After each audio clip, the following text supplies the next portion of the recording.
आणि खूप भयानक रीतीने छळ मी पाहिलेलं आहे। ते आपल्या मुलीसारखं नाही समजत, एक नोकरा समजतात, ते मुलाची पत्नी नाही समजत, मुलगा नोकराने गुणाला असं समजतात। आणि मी तुम्हाला सांगते, स्त्रीचा आदर करणं हे त्या आईवडिलांपेक्षा जास्त महत्त्वाचं आहे की त्या पतीने तिला सांभाळणं, कारण की ती त्याच्या भरोशावर आलेली असते। तिचा आदर करणं आणि इतरांना शिकवणं, ही माझी बायको आहे, तिचा सन्मान करा, हे शिकवणारा कोण आहे?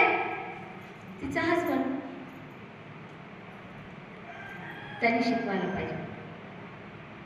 तुम्ही स्वतः तिचा आदर करा आणि मग इतरांना शिकवा।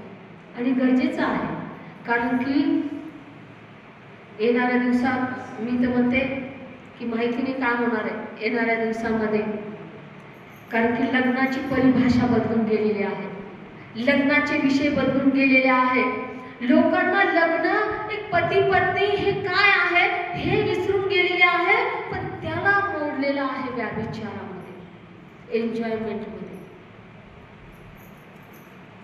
हे सगळं देवाच्या विरोधात सैतानाचे आहे कृत्य आहे।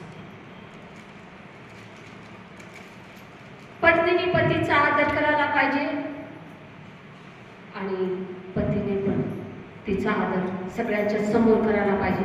ज्या वेळेला मी अशी अनेक उदाहरणं पाहते, आपण इतरांना सगळं काही बोलू शकतो पण आपल्या पत्नीला प्रेमाने नाही बोलू शकत का?